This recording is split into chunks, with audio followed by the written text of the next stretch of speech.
माझ्या महाराष्ट्रातील बांधवांनो, भगिनींनो आणि मातांनो, सर्वांना नमस्कार. जय महाराष्ट्र. घाबरून जाऊ नका, कारण अनेकांचे फोन मला आले की आज संध्याकाळी आपण फेसबुक लाईव्ह करताय, तर आज मध्यरात्रीपासून लॉकडाऊन करतायत का.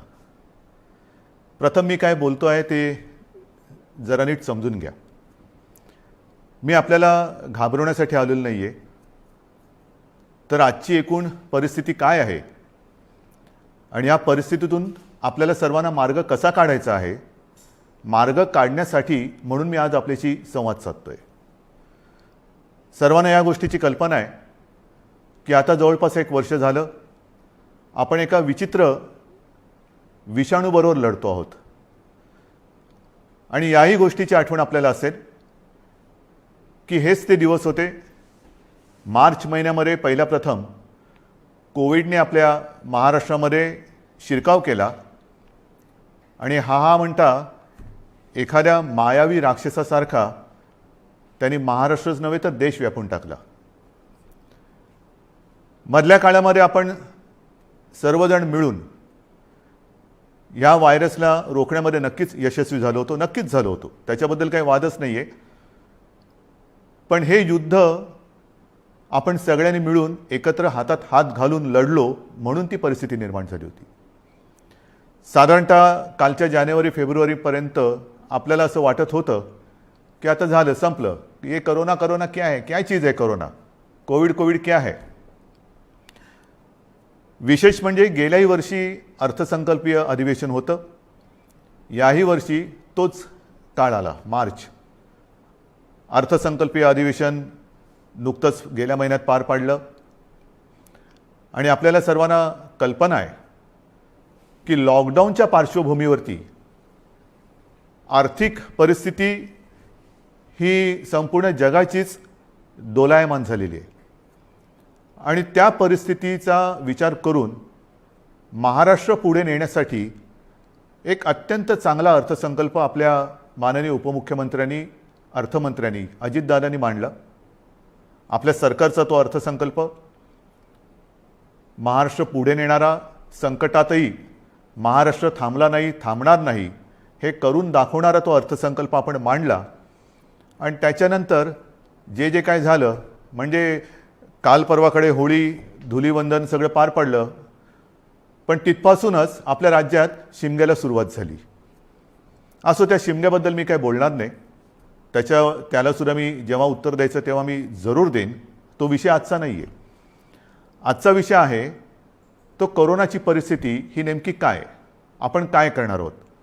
मध्ये मध्ये मी आपल्याला सातत्याने सांगत आलेलो आहे की जर ही परिस्थिती अशीच राहिली तर आपल्याला परत एकदा लॉकडाऊन करावा लागेल की काय, अशी एक शक्यता मी बोलून दाखवली होती.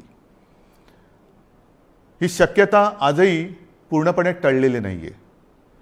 मला आज पुन्हा एकदा आपल्याला सर्वांना आवाहन करायचं आहे, विनंती करायची आहे, कारण गेल्या वर्षभरामध्ये माझ्या महाराष्ट्रातील प्रत्येक बांधवांनी, भगिनींनी आणि मातांनी जे जे मी सांगत आलो ते अत्यंत आपुलकीने ऐकून घेतलं आणि त्याच्याप्रमाणे ते वागले. तुम्ही सगळे वागलात. यात सर्व धार्मिक नेते आले, सर्व धर्मीय आले, सर्व राजकीय पक्ष आले, त्यांचे कार्यकर्ते आले. आता काय झाले थोडंसं की मधला काळ जो आला त्या काळामध्ये आपण थोडे शिथिल झालो. आपण शस्त्र टाकली की काय अशी एक साधारणतः परिस्थिती निर्माण झाली. लग्न समारंभ थाटामाटात सुरू झाले, इतर पार्ट्या सुरू झाल्या, राजकीय मोर्चे, निदर्शनं, आंदोलनं, सगळं काही जणू काही कोरोना गेला अशा पद्धतीने आपण सुरू केलं. आणि तेव्हाही मी सांगत होतो की थोडा धीर धरा. पुन्हा एकदा मार्च एप्रिल एंडपर्यंत आपल्याला थोडासा एक संयम बाळगावा लागेल. दुर्दैवाने जी भीती केवळ मीच नव्हे तर ह्या विषयातले जे तज्ज्ञ आहेत त्यांनी जी व्यक्त केली होती ती खरी ठरली. मार्चच्या आधीपासूनच आपल्या राज्यामध्ये पुन्हा एकदा कोरोना मोठ्या राक्षसापेक्षा, म्हणजे गेला राक्षस होता त्याच्या डबल टिबल दुप्पट तिपटीने अकराळ विकराळ रूप धारण करून आलेलं आहे. त्याच्यामध्येच विषाणूचा नवा अवतार, म्हणजे हे पण नवल आहे. आत्तापर्यंत आपण आपले विष्णूचे अवतार ऐकले होते, ज्याचे आपण पूजन करतो. ज्या ज्या वेळेला संकट आली त्या त्या वेळेला भगवान विष्णूंनी वेगवेगळे अवतार घेतले आणि आपल्याला वाचवलं. पण हा विषाणू जो आहे तो वेगवेगळे अवतार धारण करून आपल्याला संकटात टाकतोय आणि आपली परीक्षा बघतोय. पुन्हा एकदा तीच गरज आहे. आपल्याला सर्वांना धैर्याने, सगळं धैर्य एकवटून लढण्याची गरज आहे. लॉकडाऊन करणार का हा प्रश्न अजूनही मी उत्तर देत नाही.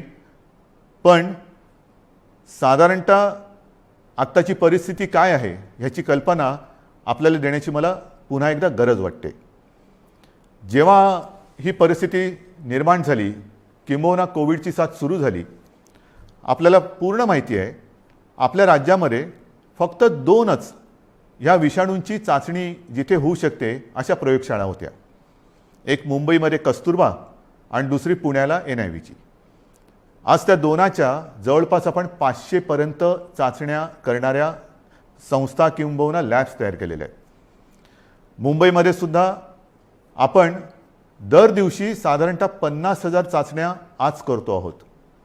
गेल्या काही दिवसात म्हणजे मला जी माहिती सगळी माझ्याकडे आलेली आहे त्याच्यात महाराष्ट्रामध्ये जी आपली क्षमता होती 75,000 चाचण्या दर दिवशी करण्याची, ती आपण वाढवून जवळपास 1,82,000 पर्यंत नेलेली आहे. 1,82,000, 75,000 ते 1,82,000 इथपर्यंत आज आपण रोजच्या चाचण्या करतो.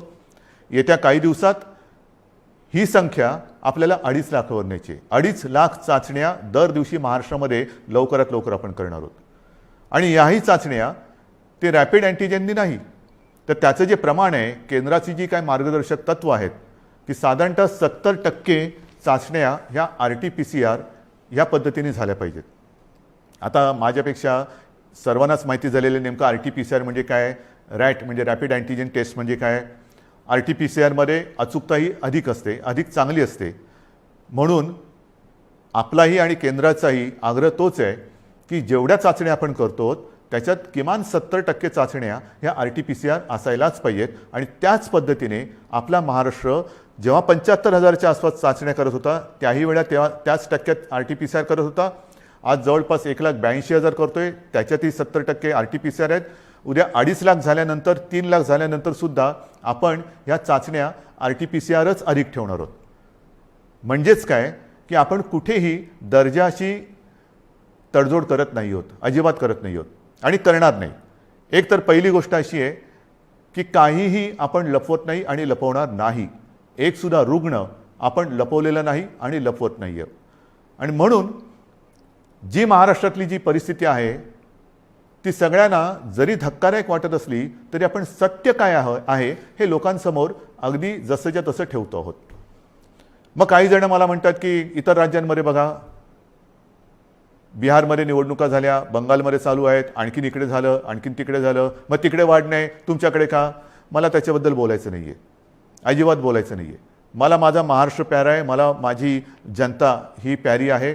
त्यांची जबाबदारी ही आज माझ्यावरती असल्यामुळे ती जबाबदारी मी आधीच बोललेलो आहे की मला कोणी विलन ठरवला तरी देखील मी ती पार पाडेन, पाडणारच, ते माझं कर्तव्य आहे. म्हणून तुम्ही घाबरून जाण्यासारखं काही नाही आहे. पण जशी ही टेस्टची संख्या मी तुम्हाला सांगितली त्याचप्रमाणे आपल्याकडे कोविड येण्याच्या आधी जेवढे काही बेड संपूर्ण महाराष्ट्रामध्ये होते त्याची संख्या काही हजारामध्ये होते, म्हणजे 10,000 सुद्धा नसेल कदाचित. कारण आधी आपण कधी कल्पनाच केली नव्हती की असं काहीतरी आकस्मिक संकट येईल आणि आपली त्रेधा तिरपीट उडेल. गेल्या मार्च महिन्यात तुम्हाला आठवतंय बेड्स मिळत नव्हते, हॉस्पिटल्स मिळत नव्हते, उपचार मिळत नव्हते. मग सगळे हॉस्पिटल्स ओव्हरफ्लो व्हायला लागली होती, ॲम्ब्युलन्स मिळत नव्हते. ह्या सगळ्या गोष्टी लक्षात घेतल्यानंतर आपण बेड्सची संख्या वाढवायला लागलो. महाराष्ट्र हे देशातलं पहिलं कदाचित एकमेव राज्य असेल की ज्याने अगदी फील्ड हॉस्पिटल्स उभारली लष्कराच्या धर्तीवरती. जसं लष्कर काम करतं तसं आपल्या महाराष्ट्राच्या यंत्रणेने काम केलं, आजही करते. जम्बो कोविड केअर सेंटर्स उभारली आणि काही हजारात म्हणजे 8-10 हजार ज्या काही रुग्णशय्या होत्या त्याची संख्या आपण जवळपास 3.25 लाखापर्यंत नेली, सगळ्या काही मिळून. म्हणजे त्याच्यामध्ये इतर कोविडशिवाय असलेले beds oxygen beds, ICU beds, विलगीकरणाचे बेड्स, डायलिसिसचे बेड्स असे मिळून साधारणतः 4.25 लाखापर्यंत ही सुविधा आपण वाढवली. ही मोठी आपली एक अचिव्हमेंट होती. आणि तेव्हाही मी म्हटलं होतं की लॉकडाऊनचा उपयोग हा संसर्ग थांबवण्यासाठी आहे आणि त्याच वेळेला आपल्या आरोग्य सुविधा वाढवण्यासाठी आहे. मग आता एवढीही रुग्णशय्या वाढवल्यानंतरही मी परत तुमच्याशी का काळजीने बोलतोय, ह्याचं कारण आजचं चित्र मी तुम्हाला सांगतोय. पहिली गोष्ट अशी की साधारणतः रुग्ण वाढ ही किती होते, किती झपाट्याने होते, त्याची थोडीशी मी तुम्हाला कल्पना देतो. आपल्याला माहिती आहे की जानेवारीच्या शेवटाला आणि फेब्रुवारीच्या सुरुवातीला फक्त मुंबईपुरतं बोलायचं झालं तर मुंबईमध्ये 300-350 रुग्ण हे दर दिवशी आपल्याला सापडत होते. आज ती संख्या 8,500वरती गेलेली एका महिन्याच्या कालावधीत. ही फक्त मुंबईची परिस्थिती आहे. महाराष्ट्राची परिस्थिती बघितली तर 17 सप्टेंबर 2020 म्हणजे तेव्हा जरा सगळं जास्त होतं, तेव्हा 3 लाख सक्रिय रुग्ण होते. 1 एप्रिलला आणखीन त्याच्यामध्ये भर पडलेली आहे. 17 सप्टेंबरला साधारणतः 31,000 मृत्यू झाले होते, 31,351. आता 54,900च्या आसपास झालेले आहेत. त्यावेळेला एका दिवशी आढळलेले रुग्ण हे 24,619 होते 17 सप्टेंबरला. आता 1 एप्रिलला एका दिवशी साधारणतः 43,183 रुग्ण आढळलेले आहेत. आज 2 तारीख. आज कदाचित 45,000चा आकडा आपण गाठू किंवा पार करू. कोणत्या दिशेने चाललेलो होतो आपण बघा. आणि याच वेगाने जर का ही रुग्णवाढ होत राहिली तर मी जे तुम्हाला सांगितलं त्याच्यात मी बेड्सची तुम्हाला कल्पना देतो. साधारणतः विलगीकरणच्या ज्या बेड्स आहेत त्या 2,20,000 आहेत महाराष्ट्रामध्ये. आत्ताच त्या 1,37,549 भरलेले आहेत, म्हणजे 62% हे बेड्स भरले गेलेत.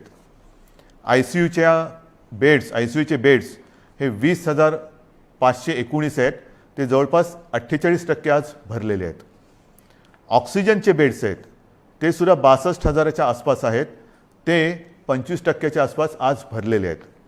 व्हेंटिलेटर्स 9,347 ते पण 25% जवळपास आज वापरात आहेत. ही परिस्थिती फार चिंताजनक आहे. आणि म्हणून मी आज आपल्याशी संवाद साधायला आलो की ही परिस्थिती अशीच राहिली तर आणखीन 15-20 दिवसामध्ये आपल्याला ह्या सगळ्या सुविधा ज्या आहेत त्या अपुऱ्या पडायला लागतील. मग काही जण म्हणतील सुविधा वाढवत का नाही? वाढवतो ना.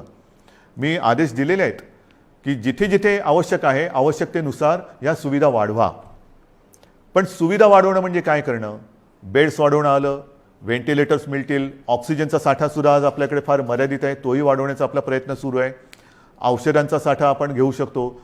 परंतु बेड्स वाढले, व्हेंटिलेटर्स वाढले, ICUचे बेड्स वाढले तरी डॉक्टर्स कसे वाढणार, नर्सेस कशा वाढणार, आरोग्य कर्मचारी कुठून आणायचे? हा विचार फार महत्त्वाचा आहे आणि इकडेच खरा चिंतेचा विषय आहे. गेले वर्षभर ही संपूर्ण आपली यंत्रणा, मग त्याच्यात डॉक्टर्स आहेत, नर्सेस आहेत, आरोग्य कर्मचारी आहेत, पोलीस आहेत, आशा अंगणवाडी सेविका आहेत, महसूल यंत्रणेचे काही कर्मचारी आहेत, यांच्यापैकी बऱ्याच जणांना कोविडने गाठलेलं आहे. आजारातनं ते बरे झालेले आहेत. साधारणतः या विषाणूचं एक विचित्र वैशिष्ट्य असं आहे की एकदा त्यांनी कोणाला ग्रासलं की बरं झाल्यानंतर सुद्धा काही काळ हा थकवा राहतो, धाप लागते, थकवा येतो, थोडंसं अंगातली सगळी शक्ती गेल्यासारखी वाटते. मग डॉक्टर सांगतात आता तुम्ही निगेटिव्ह झालेला आहात परंतु आराम करा. पण ही जी यंत्रणा आहे ती यंत्रणा आपल्यासारखीच माणसांची आहेत, आपल्यासारखीच रक्तामासाची हाडाची आपली माणसं आहेत, आपलेच बांधव आहेत, आपल्याच भगिनी आहेत. हे डॉक्टर्स असतील सगळेच ते आजारी पडले आणि पडल्यानंतर निगेटिव्ह आल्यानंतर दुसऱ्या तिसऱ्या दिवशी पुन्हा एकदा आपल्या सेवेसाठी कोरोनाच्या गुहेत घुसत आहेत. मग त्यांच्याशी आपण कसं वागलं पाहिजे?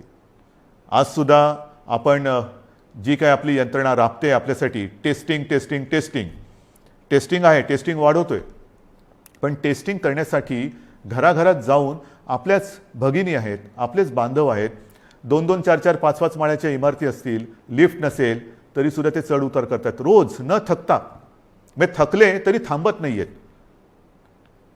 त्यांना आपण काहीतरी दिलासा देणार आहोत की नाही. एकूण हे जे काय सगळे चित्र आहे, बोलणारे सगळे बोलतात की आपण हे केलं पाहिजे, आपण ते केलं पाहिजे, लसीकरण वाढवलं पाहिजे. वाढवतोय ना आपण. कालच्या दिवसात तुम्हाला मी अभिमान हा शब्द इकडे वापरणं योग्य ठरणार नाही, पण तुम्हाला समाधान वाटलं पाहिजे की महाराष्ट्र हा देशातला नंबर एकचं राज्य महाराष्ट्र ठरलेलं आहे. कालच्या दिवसात एका दिवशी आपण 3 लाख नागरिकांना लसीकरण केलेलं आहे. 3 लाख एका दिवसात. म्हणजे आत्तापर्यंत आपण जेव्हापासून लसीकरणाला सुरुवात झाली सुमारे 65 लाख, त्याच्यात आजचा आकडा मी धरलेला नाही आहे, 65 लाख आपल्या नागरिकांना आपण लसीकरण केलेलं आहे. अजूनही आपण मागणी करतोय, केंद्र आपल्याला देतंय, पण पुरवठा वाढवायला पाहिजे. आणि पुरवठा वाढवल्यानंतर आपली क्षमता आज जी 3 लाख आहे ती लवकरात लवकर किमान 6 ते 7 लाख दर दिवसाला करण्याची आपली क्षमता आहे. पण तेवढ्या लसचा पुरवठा झाला पाहिजे. ती मागणी आपण करतोय. होईल, मागणी मान्य होईल, मी काय त्याच्यावर टीका नाही करत आहे, कारण सगळ्याच राज्यांना द्यायचं आहे. तर ही आपली क्षमता आहे. परंतु होतंय असं की लस घेतल्यानंतर, आता मी सुद्धा 1 डोस घेतलेला आहे लसचा. आपल्याशी बोलताना आजूबाजूला कोण नाही म्हणूनच मी मास्क काढून आपल्याशी बोलतोय. पण लस घेतल्यानंतर सुद्धा काही जण कोरोनाने बाधित होत आहेत. का होत आहेत? कारण लस घेतली आता सगळं झालं असं नाही आहे. लस घेतल्यानंतर सुद्धा मास्क हा घालणं अनिवार्य आहे. मी मधल्या काळामध्ये माननीय पंतप्रधानांनी जी एक व्हिडिओ कॉन्फरन्स घेतली त्याच्यात हा मुद्दा मी काढला होता. आणि मी बोलताना असं बोललो होतो की आमच्या इथे लसचे 2 डोस घेतल्यानंतर सुद्धा आणि तो मधला कालावधी झाल्यानंतर सुद्धा काही लोकांना संसर्ग झालेला आहे. तेव्हा स्वतः माननीय पंतप्रधानांनी सांगितलं की एक गोष्ट लक्षात घ्या की लस घेतली म्हणजे कोविड होणार नाही अशातला भाग नाही आहे. कोविड होईल, पण त्याची घातकता कमी होईल. म्हणजेच काय की साधारणतः धुवाधार पावसामध्ये एक छत्री असावी तशी ही छत्री आहे, जरूर आहे. पण आत्ता नुसता पाऊस नाही आहे, वादळ आहे. आणि या वादळामध्ये लस घेणे ही एक साधारणतः आपल्याकडे छत्री आहे, त्यातल्या त्यात कमीत कमी भिजावं म्हणून. आणि लस घेणं, टेस्ट वाढवणं, रोजच्या चाचण्या वाढवणं हा उपाय अजूनही तरी मी मानायला तयार नाही. जेवढ्या आपण चाचण्या वाढवत आहोत तेवढी रुग्णसंख्या आपल्याला कळते, उपचारासाठी आपण त्यांना घेतोय. परंतु रुग्णवाढ थांबवण्यासाठी अजून कोणी उपाय सांगत नाही आहे. काय आहे उपाय नाही आहे. पण लसीकरण करा, लसीकरण करतो आहोत. आज मी पुन्हा एकदा सांगतो, संपूर्ण देशात आपलं राज्य हे लस देणारं नंबर 1चं राज्य आहे. आजच्या दिवशी आपण 3 लाख नागरिकांना दर दिवशी लस देतोय. काल परवापासून 3 लाख हा आकडा गाठलेला आहे. परत एकदा सांगतो, लसीचा पुरवठा आपल्याला ज्या क्षणी वाढेल तेव्हा ही क्षमता आपण दुपटी तिपटीने वाढवू शकू एवढी आपली नाही म्हटलं तरी ताकद आहे, नक्कीच आहे. म्हणजेच काय की एका बाजूला आपली ही यंत्रणा ट्रॅकिंग, ट्रेसिंग, टेस्टिंग ह्याच्यासाठी बिझी आहे, दुसरीकडे उपचारांसाठी बिझी आहे, तिसरीकडे हीच यंत्रणा लसीकरणासाठी सुद्धा व्यस्त आहे. हे सगळं एकत्रित आल्यानंतर त्यांची काय स्थिती होत असेल ह्याचा थोडा आपण विचार केला पाहिजे. आणि म्हणून मला असं वाटतं की लॉकडाऊन करायचं का? इतर देशांनी काय केलेलं आहे? इतर देशाचा जर का आपण अंदाज घेतला तर अमेरिकेने सुद्धा 7 कलमी कार्यक्रम जाहीर केले आहे. त्याच्यामध्ये सुद्धा त्यांनी असं म्हटलेलं आहे की राजकारण नको, जीव महत्त्वाचा आहे, असं राष्ट्राध्यक्षांनी आवाहन केलं आहे. मला असं वाटतं आपल्याकडे सुद्धा सर्व पक्षांनी त्यांनी केलेलं आवाहन नाही, पण निदान मी केलेली विनंती मानायला काय हरकत नाही आहे. जीवाशी खेळ नको, कृपा करून याच्यात राजकारण आणू नका. ब्राझीलमध्ये तर फारच पंचायत झालेली आहे, कारण तिकडे मार्चच्या एका महिन्यात जवळपास 60,000 मृत्यू झालेले आहेत. मृत्यूदर दुपटीने वाढला आहे. बेरोजगारीची म्हणजे मृत्यू पण होत आहेत आणि बेरोजगारीची पण समस्या वाढते. फार विचित्र परिस्थिती ब्राझीलमध्ये. रशियामध्ये पण लस आलेली आहे, त्याच्यामध्ये ते थोडं लस आणि त्या लसीकरणामध्ये ते पुढे आहेत. फ्रान्समध्ये परिस्थिती नाजूक आहे. तिथेही जी माहिती मिळते तिकडे तिसऱ्यांदा राष्ट्रीय लॉकडाऊन करण्यात आलेला आहे आणि ह्या लॉकडाऊनच्या मध्ये केवळ जीवनावश्यक वस्तूंची दुकाने उघडण्यास परवानगी दिलेली आहे. कार्यालयातील लोकांना फक्त घरून काम करावे लागेल. पुढील 3 आठवड्यांसाठी शाळा पूर्णपणे बंद ठेवण्यात येतील. या 4 आठवड्यात कोणत्याही प्रकारची जाहीर सभा होणार नाही. त्यांच्यावर पूर्ण बंदी असेल. कोणी आवश्यक कारणाशिवाय आपले घर सोडणार नाही. हे मी तुम्हाला नाही सांगितलं, हे फ्रान्समधलं वातावरण तुम्हाला सांगतो. नाही तर तुम्हाला वाटेल मी आत्ताच काहीतरी लॉकडाऊन जाहीर केले काय. हंगेरीमध्ये पण वर्क फ्रॉम होम बंधनकारक आहे. डेन्मार्कमध्ये तसंच आहे. ग्रीसमध्ये हळूहळू निर्बंध हटवायला सुरुवात झालेली आहे. बेल्जियमने परत एकदा महिन्याभराचा कडक लॉकडाऊन लावला आहे. पोर्तुगाल सरकारने शहरांमधील नागरिकांची ये जा थांबवली आहे. आयर्लंडमध्ये तर डिसेंबरपासून कडक लॉकडाऊन आहे. फिलिपिन्समध्ये मनिला व आसपास परत एक आठवड्याचा कडक लॉकडाऊन लावला आहे. केनियामध्ये सुद्धा देशभर कडक निर्बंध लावलेले आहेत. UK सुद्धा आता हळूवार त्यांनी 2-2.5 महिन्याचा लॉकडाऊन केल्यानंतर हळूवार निर्बंध शिथिल करतायत. जसं आपण हळूवार शिथिल केले तसंच UK तिकडे तर 2.5-3 महिन्याचा अत्यंत कडक लॉकडाऊन होता आणि आता हळूवार ते निर्बंध शिथिल करतायत. इटलीमध्ये सुद्धा तशीच आहे. जर्मनीमध्ये सुद्धा तीच परिस्थिती आहे. पोलंडमध्ये तीच आहे. हे सगळं लक्षात घेतल्यानंतर मला माहिती आहे की लॉकडाऊन हा खूप घातक आहे. परंतु जी कात्रीत मी मागाशी म्हटलं की एका कात्रीत आपण सापडले. एका बाजूला अर्थचक्र आहे. अर्थचक्र चालवायचं तर अनर्थ ओढवतोय. अनर्थ थांबवायचा तर अर्थचक्र बंद पडतंय. करायचं काय मग. आणि मधल्या काळामध्ये जी काही मतं हे तज्ज्ञ ह्या क्षेत्रातले आहेत नाही आहेत, मी त्यांची नावं नाही घेत, पण त्यांनी त्यांची मतं मांडलेली आहेत.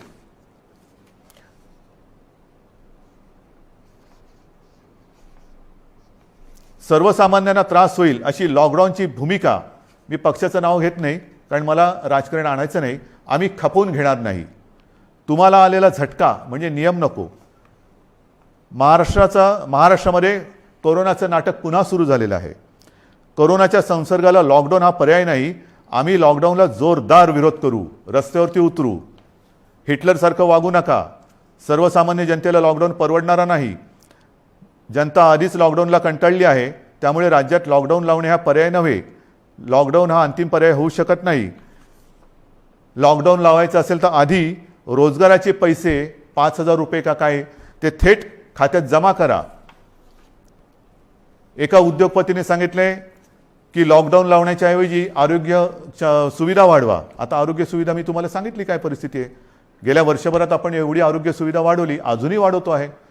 पण मुद्दा असा येतो की हे जे काही आपल्याला सल्ले देत आहेत त्यांना मी सांगू इच्छितो हात जोडून, उद्योगपतींना सांगतो, म्हणजे त्या ज्यांनी सांगले सगळ्या उद्योगपतींबद्दल नाही, की आरोग्य व्यवस्था वाढवतो मी, बेड्स वाढवतो, सगळं वाढवतो, पण कृपा करून रोज मला किमान 50 डॉक्टर्स, नर्सेस, आरोग्य कर्मचारी यांचा महाराष्ट्रभर पुरवठा होईल अशी काहीतरी सोय करा.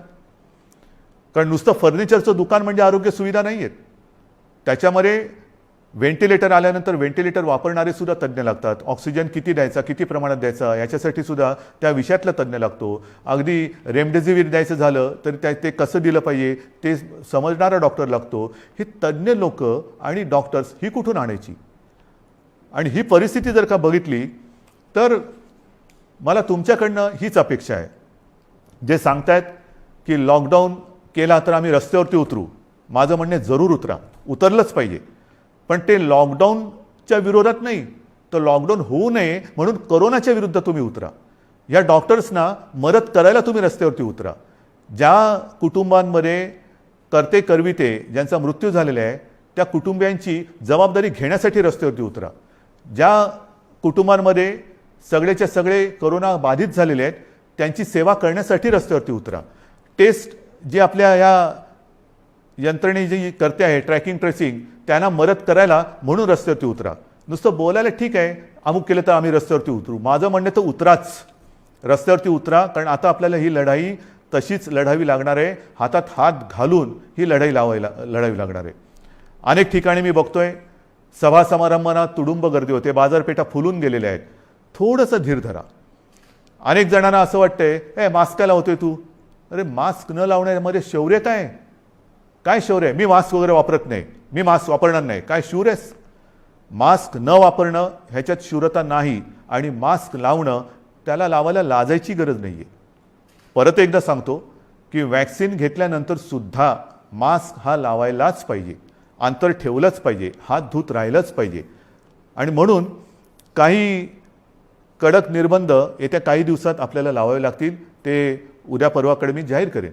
विशेषतः शहरांमध्ये मी परत एकदा सांगतो, जिथे जिथे अनावश्यक गर्दी होते ही गर्दी आपल्याला टाळावीच लागेल. जी खाजगी कार्यालय आहेत त्या कार्यालयांना सुद्धा आपण प्रत्येकाला सूचना दिलेल्या आहेत. सूचनावलीच म्हणा ना, की लग्न समारंभात किती लोक पाहिजेत, ऑफिसमध्ये किती उपस्थिती पाहिजे, बसमधनं किती लोक गेले पाहिजे. आता ट्रेनमध्ये मी मुंबईमध्ये मी सांगेन की मी सांगितलं होतं की पीक अवर नॉन पीक अवर आता सगळं तुडुंब भरून चाललेलं आहे, रेस्टॉरंट्स भरून चाललेली आहेत. आता हे जर आपण थांबवलं नाही आणि परिस्थिती अशीच हाताबाहेर गेली आणि जसा ब्राझीलमध्ये दुर्दैवाने आता अशी परिस्थिती झालेली की लॉकडाऊन नाही आहे पण शुकशुकाट झालेलं आहे. म्हणजे रस्त्यावर फिरत असतील लोक पण रोजगार गेले आणि जीवही गेले. मग काय राहिलं? जीव वाचवायचा की रोजगार वाचवायचा? रोजगार आपल्याकडे आहेत, रोजगार परत मिळतील पण गेलेला जीव परत आणता येणार नाही. आणि म्हणून मी आपल्याला नम्रपणाने विनंती करतोय की येत्या काही दिवसांमध्ये, 1-2 दिवसांमध्ये मी आणखीन काही जणांशी बोलतोय. काही त्याच्यात यातले तज्ज्ञ असतील, विविध राजकीय पक्ष आहेत, विविध मी पत्रकारांशी बोलेन. मला वेगळा काही उपाय असला तर पाहिजे. लॉकडाऊन हा उपाय नाही मान्य, पण मग ही संसर्गाची साखळी तोडायची कशी? लसीकरण वाढवतोच आहे पण लसीकरण देऊनही कोविड होत नाही अशातला भाग नाही. लसीकरण घेतल्यानंतर, लस घेतल्यानंतर सुद्धा कदाचित लस घेतलेल्याला कोविडचा त्रास कमी होईल पण तो दुसऱ्याला संसर्गित करू शकतो, हेही आता सिद्ध झालेलं आहे. मग करायचं काय? दुसरा उपाय असेल जरूर सांगा, पण त्याहीपेक्षा माझा विश्वास आपल्यावरती आहे. कारण तुम्हीच या युद्धातले खरे सैनिक आहात. हे युद्ध आपल्या सगळ्यांचं आहे, हे एकट्या दुकट्याचं युद्ध नाही आहे. ज्या गोष्टी मी तुम्हाला सांगितल्या आपण नाही पाळू शकत. कारण नसताना घराबाहेर पडू नका, नाही घरात थांबू शकत. अनावश्यक ठिकाणी गर्दी करू नका, गर्दी टाळू नाही शकत. गरज नसेल तर इकडे तिकडे फिरू नका, हे फिरणं टाळू नाही शकत. सार्वजनिक ठिकाणी फिरताना घराबाहेर पडल्यानंतर मास्क लावलाच पाहिजे, मास्क घालू नाही शकत. एकमेकात थोडं अंतर ठेवा, अंतर ठेवू नाही शकत. म्हणजे लॉकडाऊन आपण टाळू शकतोय पण टाळणं ही जिद्द, ज्या जिद्दीने तुम्ही पहिल्यापासून लढलात त्या जिद्दीने पुन्हा जर का उतरलात तर आपल्याला, मी अजूनही म्हणतो आता थोडा काळ राहिलेला आहे. कारण परिस्थिती तुम्हाला मी सांगितले, अशीच रुग्णवाढ होत राहिली तर 15-20 दिवसात हॉस्पिटल्स तुडुंब भरून जातील. काही काही जिल्ह्यामध्ये आत्ताच ही परिस्थिती आलेली आहे. ऑक्सिजनसुद्धा कमी पडू शकतोय, व्हेंटिलेटरसुद्धा कमी पडू शकतात. ही परिस्थिती आजही आपण स्वयंशिस्तीने टाळू शकतो. संसर्गाची लाट, कोरोनाला आपण रोखू शकतो. रोखण्याची जिद्द ही तुमच्यात आहे की नाही हा फार महत्त्वाचा प्रश्न आहे. सरकार लॉकडाऊन करणार की नाही यापेक्षा प्रत्येकाने ठरवलं पाहिजे की मी कोरोनाला हरवणार की नाही, मी कोरोनाला रोखणार की नाही. हे जर का तुम्ही प्रत्येकाने ठरवलं, होय मी रोखणारच. कारण आपण गेले वर्षभर माझे कुटुंब माझी जबाबदारी असेल. आता पुन्हा मी प्रत्येकाला सांगितले की मी जबाबदार, माझा मास्क माझी सुरक्षा. ह्या सगळ्या ज्या काही गोष्टी आहेत नवीन, ह्याच्यात काहीही नाही. जे पहिल्या दिवशी होतं ते आजही आहे. फक्त थोडंसं काय झालं आहे की सुरुवातीला जी एक कोरोनाची दहशत होती ती दहशत गेली, आपण गाफील झालो आणि कोरोनाने बरोबर आपल्याला गाठलं. अजूनही कोरोनाने आपल्यावरती मात केलेली नाही, मी त्याला करू देणार नाही, अजिबात नाही. मात आपणच त्याच्यावरती करायची आहे. पण ही मात करताना जर आपण घट्ट उभे राहिलो सगळ्या जणांनी, संपूर्ण सगळ्या राजकीय पक्षाने, मी पुन्हा एकदा हात जोडून विनंती करतो आहे की कृपा करा, जनतेच्या जीवाशी खेळ होईल असं राजकारण करू नका. जे जे सरकार पावलं उचलतं आहे ते जनतेच्या हितासाठी उचलते. अर्थचक्रही फिरवायचं आहे, गरिबाची रोजीरोटीही वाचवायची आहे, पण त्याचबरोबरीने सगळ्यात आधी आपल्याला त्यांची जीव वाचवायची आहे. म्हणून जीवाला पहिलं महत्त्व द्यायचं आहे आणि त्याच्यानंतर मग बाकीच्या ज्या काही गोष्टी आहेत त्या आपल्या हातातल्या आहेत त्या आपण करू शकतो. म्हणून आजसुद्धा मी पूर्ण लॉकडाऊनचा इशारा देतो आहे, लॉकडाऊन जाहीर करत नाही आहे. पण 1-2 दिवसामध्ये जर का दृश्य स्वरूपामध्ये ह्या गोष्टी आढळल्या नाहीत आणि दुसरा उपाय जर मी आता पुढच्या 1-2 दिवसांत ज्यांच्याबरोबर बैठका घेतोय त्यांच्याकडनं आला नाही तर मग मात्र आहे ती परिस्थिती अशीच्या अशी स्वीकारा, जे मला नाही जमणार. माझ्या डोळ्यादेखत हे मी बघणार नाही आणि आपणही नाही बघायचं आहे. तर ती परिस्थिती रोखायला जगामध्ये जे करतायत, पहिला लॉकडाऊन दुसरा लॉकडाऊन, कारण लाटेमागून लाटा येतात, पहिली लाट आली, दुसरी लाट आली, तिसरी लाट आली. काय होतं आहे, एक लाट येऊन गेली, लॉकडाऊन होतो, सगळं शिथिल होतं, शिथिल झालं की दुसरी लाट येते. म्हणून आत्तापासून आपण ठरवलं पाहिजे की ही लाट तर मी रोखेनच आणि पुढची लाट तर मी येऊच देणार नाही. मला असं वाटतं, माझा आपल्यावरती विश्वास आहे, आपलाही माझ्यावरती विश्वास आहे. मध्ये काही जण भेटले होते आणि मला म्हणाले की अहो तुम्ही टी व्हीवर आले का लोक घाबरतात. म्हटलं मला नाही वाटत असं, कारण मी तुमच्या कुटुंबातला एक आहे, तुम्ही मला कुटुंबीय मानलेलं आहात आणि माझे कुटुंब, माझी जबाबदारी म्हणजे माझे कुटुंब तुम्ही आहात आणि तुमची जबाबदारी ही मी घेतल्यानंतर मला टीकेची पर्वा नाही. जे जे तुमच्या हिताचं असेल ते मी करणार आणि करेन. पुन्हा एकच सांगतो की सरकार यंत्रणेच्या बाबतीत कुठेही कमी पडलेलं नाही, पडू देणार नाही. सरकार खंबीर आहे, सरकार ठाम आहे. आरोग्य सुविधा कुठेही कणभरसुद्धा मी कमी पडू देणार नाही. मात्र ही एका हाताने टाळी वाजणार नाही. दोन हात जेव्हा एका हातात हात घालून आपण काम करू तर आणि तरच यश मिळेल. आणि मला आपल्या सहकार्याची अपेक्षा आहे, सर्व राजकीय पक्षांकडनं अपेक्षा आहे, सर्व धर्मियांकडनं अपेक्षा आहे. पुन्हा एकदा आपल्या उत्सवांवरती, सणांवरती बंधनं आणावी लागतील. जसं गेल्या वर्षी आपण सहकार्य केलं तसंच पुन्हा एकदा हे सहकार्य कराल अशी आशा नाही, असा विश्वास व्यक्त करतो. आणि ही लढाई पुन्हा एकदा लढण्यासाठी आणि जिंकण्यासाठी सिद्ध व्हा, एवढ्याच शुभेच्छा देतो. जय हिंद, जय महाराष्ट्र.